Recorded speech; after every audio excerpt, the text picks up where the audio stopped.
Good morning. सबको सुप्रभात है। यीशु के नाम में सबका अभिनंदन।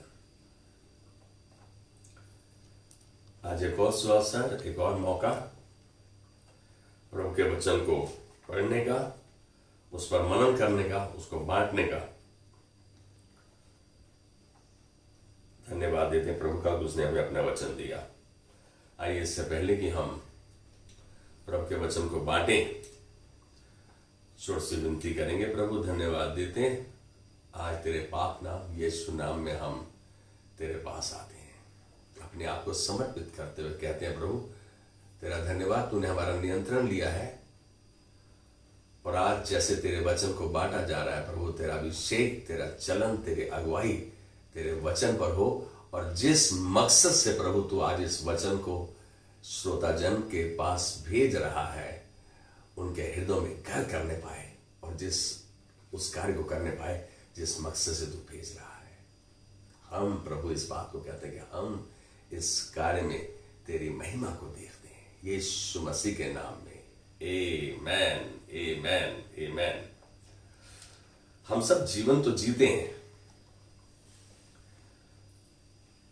लेकिन क्या हम जीवन मकसद के द्वारा जीते हैं या बिना मकसद के ही चले जाते हैं? आज के जो वचन को बांटना है, उसका शीर्षक, उसका अनुमान, उसका टाइटल, मकसद द्वारा संचालित जीवन, पर्पस ड्रिवन लाइफ। हम किसके मकसद के अनुसार चल रहे हैं? अपने मकसद के अनुसार या प्रभु के मकसद के अनुसार? इस बात को जांचना, परखना, देखना जरूरी है। इस बात में कोई शक नहीं कि हम सब प्रभु के हाथ की रचना है, और उसने हमें अपने ही उद्देश्यों, अपने ही मकसदों, अपने ही योजनाओं के लिए बनाया है। इस बात को समझ रहे हैं हम? परमेश्वर के हाथ की रचना है, वो हमारा रचयिता है। उसने अपने मकसदों के लिए, अपने उद्देश्यों के लिए, अपनी योजनाओं के तहत हमें बनाया है। लेकिन हमने अपना ही मार्ग, अपना ही रास्ता चुन लिया है। विडंबना तो यही है कि परमेश्वर ने अपने मकसद से बनाया और हमने अपना मार्ग, अपना मकसद चुन लिया। उसके मकसदों को, उसकी योजनाओं को ना तो जानने और ना ही मानने के कारण हम भटक गए हैं। क्या गए हैं? भटक गए हैं, जिसके कारण हम में से हर एक जन तनाव, दबाव, बीमारियों व परेशानियों में घिरे हुए हैं। कौन इस बात से मना कर सकता है? किसके पास परेशानी नहीं है? किसके पास तनाव नहीं है, दबाव नहीं है? किसके पास जरूरतें ही जरूरतें नहीं है? सच तो यही है कि आज आवश्यकता है कि हम परमेश्वर की उपस्थिति में आकर, रहकर, उसके वचन के द्वारा उसके मकसदों को खोजें और जानें। आप मेरी बात को समझ रहे हैं? उसके मकसदों को खोजें, उसके उद्देश्यों को जानें, क्योंकि ये अति आवश्यक है एक ऐसे जीवन के लिए जो जीवन प्रभु ने हमें दिया है अपने मकसदों के अनुसार, ताकि हम ऐसे चलते हुए जो मकसद प्रभु ने, यीशु ने हमें दिए हैं, हम अपने जीवन में और उसके द्वारा उसकी महिमा में चलें और उसकी महिमा को देखें। यह जानो,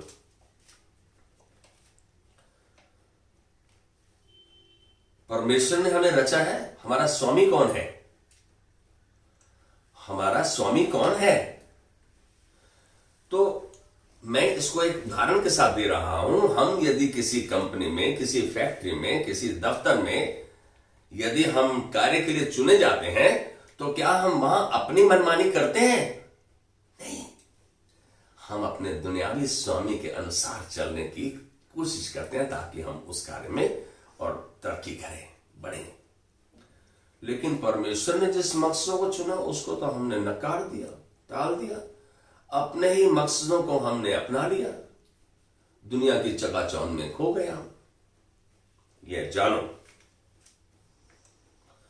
आपको मकसद से जीने के लिए रचा गया है। You are made to live life with godly purpose. आप समझ रहे हैं? आपको मकसद से, परमेश्वरीय मकसद से जीने के लिए रचा गया है। और परमेश्वर के 5 मकसद आपके जीवन के लिए यह है। परमेश्वर के मकसद ये प्रभु के वचन के अनुसार है। इस बात को हम जाने। पहला मकसद, पहली इच्छा, पहली जो उसने चाहा, स्तुति आराधना चाहिए, वर्शिप। क्या हम उसे, उसकी स्तुति आराधना, उसकी उपासना करें, उस वर्शिप करें उसकी। दूसरा मकसद जो उसने चुना हमारे लिए, जो उसने बनाया, वो था हम सहभागिता करें, संगति करें, फेलोशिप। और तीसरा मकसद चेला बनाना, डिसाइपलशिप। और चौथा मकसद जो उसने बनाया, सेवकाई का। किसका? मिनिस्ट्री का। उसने हमें मिनिस्ट्री दी, सेवकाई के लिए चुना उसने हमें। और 5वां जो उसका उद्देश्य रहा, वो था हम प्रचार करें, इवेंजलिज्म। हम यदि यहां देखें, हम एक एक मकसद पर ध्यान से मनन करेंगे। हमको परमेश्वर ने इस मकसद से चुना। क्या हम इनमें से कुछ भी मकसद पूरे कर रहे हैं, उन पर चल रहे हैं? मैं समझता हूं इससे पहले कि हम एक बार फिर निर्णय लें कि नहीं प्रभु, मैं तो अपने ही मकसदों में, अपनी ही योजनाओं में खो गया था, लेकिन आज जब मैंने तेरे वचन को सुना है, तेरे मकसदों को जाना है, अब मैं निर्णय लेता हूं प्रभु, तेरे मकसदों के अनुसार चलूंगा, तेरे उद्देश्यों के अनुसार चलूंगा और तेरी योजनाओं को पूरा करूंगा। पहला मकसद जो परमेश्वर ने हमारे लिए चुना, वो वर्शिप था, स्तुति, आराधना, उपासना, अर्चना, इबादत। सच जानो, आप परमेश्वर ही के आनंद के लिए रचे गए थे। परमेश्वर ही के आनंद के लिए, भी के नहीं है, परमेश्वर के ही आनंद के लिए रचे गए थे।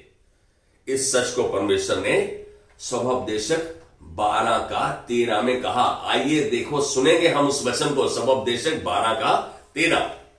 इस सब कुछ को सुन लेने के बाद अब एक अंतिम बात यह बतानी है कि परमेश्वर का आदर करो और उसके आदेशों पर चलो, क्योंकि यह नियम हर व्यक्ति पर लागू होता है। आमीन। मालूम है, संसार में बाइबल के अनुसार सबसे बुद्धिमान व्यक्ति जिसको परमेश्वर ने बुद्धि और ज्ञान का दान दिया, वो था सुलेमान। और सुलेमान के अंतिम निर्णायक कंक्लूसिव वर्ड्स को हम जब देखते हैं स्वभावदेशक 12:13 में, NIV वर्जन इस बार कहता है कि सब कुछ सुना गया। अंत की बात यह है कि परमेश्वर का भय मान और उसकी आज्ञाओं का पालन कर। हमको तो उसके मकसद ही मालूम नहीं, तो क्या करेंगे हम? आज ये बात हमारे सामने आई कि परमेश्वर ने अपने ही आनंद के लिए हमें चुना। हम उसके आनंद के लिए रचे गए। आखिरकार एक ही बात कही जा सकती है, परमेश्वर का भय मान और उसकी आज्ञाओं का पालन कर, क्योंकि यही है सब कुछ जिसके लिए आप और मुझको रचा गया था। यही है जिसके लिए आप और मुझको रचा गया था। इस सच को हमारे हृदय की गहराई तक जाने की आवश्यकता है। आप समझ रहे हैं कि हम ये दोनों चीजें, परमेश्वर का भय मानना और उसकी आज्ञाओं को पालन करना, उसको आनंदित करता है। इस मकसद से हम रचे गए थे। दूसरा मकसद हम देखते हैं, फेलोशिप, संगति, सहभागिता। यहां हम देख रहे हैं, यहां पर यह जानना आवश्यक है कि आप एक परिवार के लिए बनाए गए हैं, एक परिवार के लिए रचे गए हैं। एक परिवार के लिए, जानते हैं आप, आपका परिवार है या नहीं वो मैं नहीं बात कर रहा, परमेश्वर के परिवार के लिए रचे गए थे आप। याकूब 1:18 देखेंगे हम। ये वचन इस बात को स्पष्ट करता है और पक्का करता है। इस बात को देखेंगे हम। याकूब सत्य के सुसंदेश के द्वारा अपनी संतान बनाने के लिए उसने हमें चुना, ताकि हम सभी प्राणियों के बीच उसकी फसल के पहले फल सिद्ध हो। आमीन, आमीन। यह परमेश्वर के लिए खुशी व आनंद का दिन था जब उसने हमें इस मकसद से रचा। आप महसूस कर रहे हैं किसके लिए रचा था? जब उसने हमें नया जीवन दिया सच्चाई के अपने वचन के द्वारा, यीशु के द्वारा। और हम जैसे थे उसके नए परिवार के पहलौठे बन गए, बच्चे बन गए, हो गए उसके बच्चे। हमें उसके परिवार बन गए, परमेश्वर के परिवार के सदस्य बन गए। क्या यह खुशी की बात नहीं है? और परिवार के सदस्य हुए तो हम उसकी योजनाओं, उसके मकसदों के अनुसार चले, वही उसको भाएगा। हम यदि उसके अनुसार नहीं चल रहे तो हम परेशानियों को मोल ले रहे हैं। हम तीसरे बिंदु पर, तीसरी बात पर, डिसाइपलशिप, जिसको चेला बनाने की प्रक्रिया बोलते हैं। चेला, शिष्य, अनुयायी होने के लिए हमें रचा गया था। जानते हैं आप, सच यही है कि आप रचे गए थे मसीह यीशु की तरह बनने के लिए। चेला वही करेगा जो गुरु कहता है, चेला वही करता है जो गुरु करता है। तो हम मसीह यीशु के द्वारा रचे गए तो वैसे ही बनने के लिए चुने गए थे। परमेश्वर शुरू ही से जानता था कि वह क्या कर रहा था। वो जानता था कि वो क्या कर रहा था, उसको कोई कंफ्यूजन नहीं था। उसने सब में मुख्य निर्णय लिया कि वह उनके जीवनों को, किनके जीवनों को? हमारे यीशु जैसे जीवन का सा आकार देगा, वैसी शक्ल बना देगा, वैसी शेप दे देगा। किनको करेगा? यहां खास रूप से हमें जानना आवश्यक है। किनको करेगा वो? जो उससे प्यार करते हैं, जो उससे प्यार करते हैं। बेटा, हम जिसको यीशु बोलते हैं, सबसे पहले नंबर पर है। जब उसने मानवता को बहाल किया, when he restored humanity, आप इस बात को देख रहे हैं, उसका मकसद हमें यीशु की नाई बनाने का था। और वो तभी संभव था जब हम उसकी योजनाओं के तहत, उसके उद्देश्यों के तहत हम कार्य करें, हम वैसा चलें, उसकी आज्ञाकारी बने। मैं फिर पहले वचन को ले रहा हूं, उपदेशक 12:13 को। सब कुछ सुना गया, अंत की बात यह है, परमेश्वर का भय मान और उसकी आज्ञाओं का पालन कर। हम सच्चाई को जानने के लिए क्यों इच्छुक नहीं है? हम एक बात जाने, मत्ती 6:33 में प्रभु ने ऐसा कहा कि पहले उसके धर्म और राज्य की खोज करो, बाकी सब वस्तुएं भी तुम्हें दे दी जाएंगी। हम तो संसार में हमें अच्छी बीवी चाहिए, अच्छी कार चाहिए, अच्छा घर चाहिए, हम इसके पीछे अपने जीवन को व्यतीत कर देते हैं। लेकिन सच में परमेश्वर की खोज में समय नहीं बिताते हम। जब उसके वचन के साथ संगति करेंगे, उसको पढ़ेंगे, तो अब उसके उद्देश्यों को जानने पाएंगे, उसके मकसदों को जानने पाएंगे, उसकी योजनाओं को जानने पाएंगे।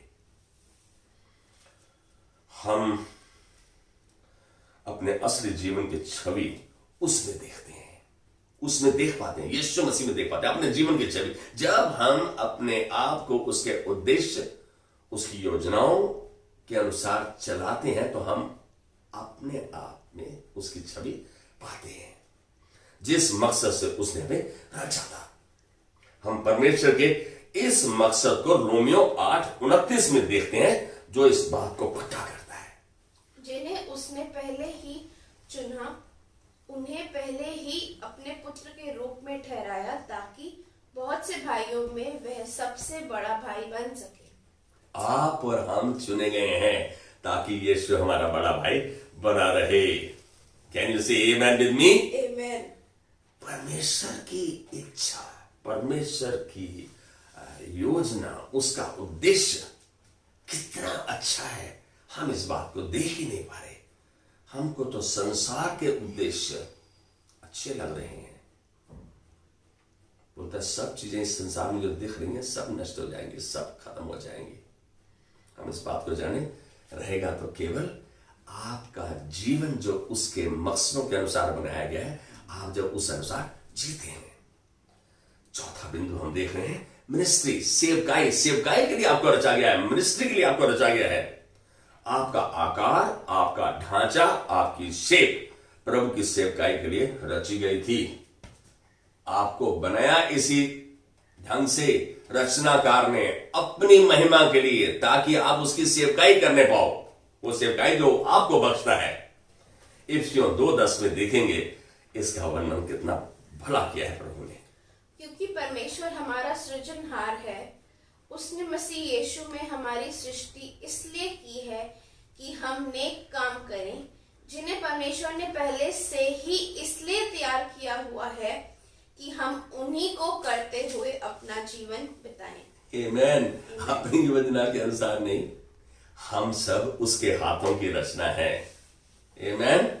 वो हमारा स्वामी भी है, हमारा परमेश्वर भी है, हमारा उद्धारकर्ता भी है, हमारा सब कुछ है वो यीशु मसीह।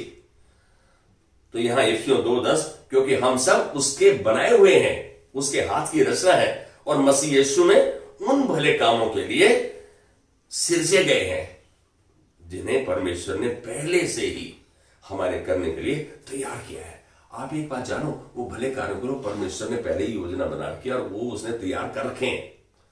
क्योंकि हम उसको खोजना नहीं चाहते, क्योंकि हम उसको खोजते नहीं, उसको जानने की कोशिश नहीं करते, तो हमें अपना मकसद भी मालूम नहीं पड़ता। यहां साफ है कि परमेश्वर ने वो भले काम जो आपके द्वारा उसने करने हैं, करवाने हैं, उसको पहले से रच दिया, उसने पहले से फिक्स कर दिया है आपको। He has made you unto good works which he has planned much before you were created. उस आपकी रचना से पहले ही उसने ये योजना बनाई थी। मालूम है, जरमाया के पहले अध्याय में 4 आदमी पता है, कहता है वचन कि तेरी मां की गर्भ में रचने से पहले मैंने तुझ पर चित्त लगाया। अरे एक बात को जानो, आप पैदा होने से पहले परमेश्वर की देखरेख में थे। परमेश्वर पर पैदा होने से पहले ही मैंने तुझ पर चित्त लगाया। You were under God's care before you were formed in your mother's womb. जानो इस बात को, जब परमेश्वर की केयर में थे तो पूरा होने के बाद, मां के गर्भ से निकलने के बाद आपने क्या किया? हम इस बात पे सोचने की आवश्यकता है, हमें मनन करने की आवश्यकता। प्रभु मैं तो सच में देखूं अपने जीवन को तो भटक सा गया था, तेरा धन्यवाद, तू अब मेरे जीवन को फिर से वापस उस ट्रैक पर ले आया है जिस मकसद से तूने मुझे रचा था। 5वां बिंदु है प्रचार का, इवेंजलिज्म का। आपको यह जानना जरूरी है कि आप एक विशेष शासकीय मकसद, एक शासकीय कार्य के लिए बनाए गए हैं, एक मिशन के लिए बनाए गए हैं। आप ऑर्डिनरी नहीं है, आप साधारण नहीं है, आप एक शासकीय कारण के लिए बनाए गए हैं, कार्य के लिए बनाए गए हैं, मिशन के लिए बनाए गए हैं। मत्ती 28 का 19 और 20 में परमेश्वर ने उस कार्य को बहुत स्पष्ट किया कि किन कार्यों के लिए उसने हमें रचा। हम देखेंगे मत्ती 28 का 19 और 20। सो जाओ और सभी देशों के लोगों को मेरा अनुयायी बनाओ। तो मैं यह काम परम पिता के नाम में, पुत्र के नाम में और पवित्र आत्मा के नाम में उन्हें बपतिस्मा देकर पूरा करना है। वे सभी आदेश जो मैंने तुम्हें दिए हैं उन्हें उन पर चलना सिखाओ और याद रखो, इस सृष्टि के अंत तक मैं सदा तुम्हारे साथ रहूंगा। आमेन। आमेन। यहां पर प्रेजेंट और कंटिन्यूअस हम देख रहे हैं 28 का 19 और 20 में। ये हमने जो सुना ये एक अनुवाद था। दूसरा अनुवाद इस प्रकार कहता है 28 का 19, मत्ती 28 का 19 और 20 में यीशु ने कहा और इस बात को पक्का किया, इसलिए तुम जाओ। ये तुम कौन है? हम हैं। जाओ सब जातियों के लोगों को चेला बनाओ। सुसमाचार प्रचार करोगे तो चेला बनाओगे, क्योंकि तुम्हें मालूम है सुसमाचार। उन्हें पिता पुत्र पवित्र आत्मा के नाम से बपतिस्मा दो और उन्हें सब बातें जो मैंने तुम्हें आज्ञा दी हैं मानना सिखाओ। हम तो किसी को यदि थोड़ा सा सुधार कार्य के लिए बोलते हैं तो मुंह सुझाकर बैठ जाता है, यार मेरे को ऐसा क्यों बोल दिया? प्रभु को धन्यवाद दें, प्रभु कोई तो है मुझको ठीक करने वाला, कोई तो है मुझे दिशा दिखाने वाला, निर्देश देने वाला। प्रभु तेरा धन्यवाद, तूने इनको रचा है इसी मकसद से, और मैं प्रभु धन्यवाद देता हूं। अब से ऐसा नहीं प्रभु, हम आनंदित होंगे ऐसे मकसदों के लिए। परमेश्वर कह रहा है जब तुम ये कार्य करोगे, प्रचार करोगे, सुसमाचार, चेले बनाओगे, उन्हें पिता पुत्र पवित्र आत्मा के नाम से बपतिस्मा दोगे और वो सब कुछ सिखाओगे जो मैंने तुम्हें आज्ञा दिया, जो मैंने तुम्हें मानना सिखाया है। कहता तो देखो जगत के अंत तक मैं तुम्हारे साथ हूं। हम सब बहुत बार इस बात को व्याख्यान करते हैं, घोषणा करते हैं कि प्रभु मेरे साथ है। आप क्या इन कार्यों को कर रहे हैं? यीशु मसीह इस बात को पक्का कर रहा है कि मैं तुम्हारे साथ तब हूं जब ये उपरोक्त कार्य आप कर रहे हैं। जो जिम्मेदारी तुमको बख्शी है, मैंने दी है, जो सेवकाई तुमको दी है, क्या उसको कर रहे हो? ये जानना, ये परखना, इसको ध्यान से अपने अंदर झांक कर देखना जरूरी है। यहां इन दोनों आयतों में प्रभु ने साफ और खुलासा कर दिया। क्या साफ और खुलासा कर दिया?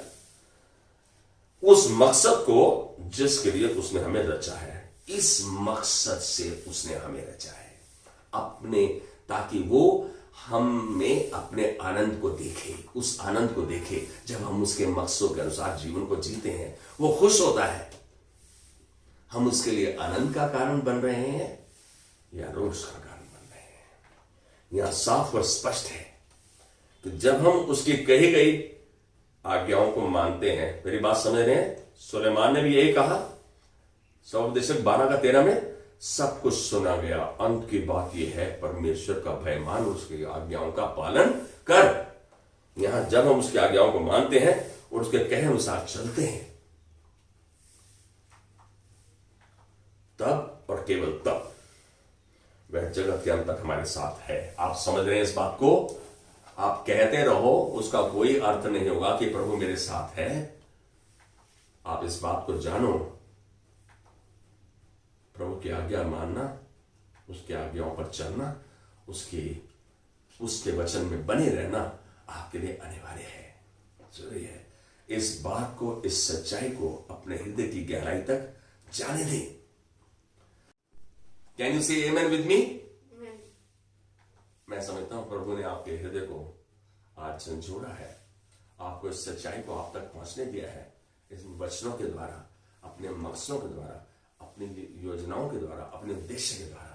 तो क्यों करना आज हम अपने हाथ उठाकर पछतावा करते हुए, माफी मांगते हुए प्रभु के सामने आ जाए और आज उसकी सामर्थ को, जो उसने हमारे लिए रख छोड़ी है, वो मकसद जिसके लिए उसने हमें रचा है, ताकि हम उसको ये जानते हुए, मानते हुए उसमें चले। प्रभु धन्यवाद देते हैं आज के सुंदर समय के लिए, तेरे वचन के लिए। प्रभु एक बार फिर तेरे वचन ने हमें खुलासा किया और हमारे मन की आंखों को खोला। हम ये देखते हैं प्रभु, हम तेरी आज्ञाओं, चेतावनियों, विधियों को नहीं मान रहे, जो तूने इन वचनों के द्वारा, हमारे द्वारा हम पर प्रकट किया है। आज हम अपने आप को एक बार फिर समर्पित करते हैं। हम तेरी माफी को ग्रहण करते हुए तुझसे वादा करते हैं प्रभु कि हम तेरी महिमा को देखेंगे, क्योंकि आज तूने अपनी सामर्थ को हम पे उंडेल दिया है और हम तेरे अभिषेक, तेरे अनुग्रह, तेरे चरण, तेरी अगुवाई को ग्रहण करते हुए जो वादा हमने किया प्रभु, उसके पूरे करने की सामर्थ तूने बख्श दी है। हम आज धन्यवाद की भेंट चढ़ाते हुए आदर, महिमा, प्रशंसा तुझको देते हैं यीशु मसीह के नाम में। आमेन, आमेन। God bless you. Have a wonderful day.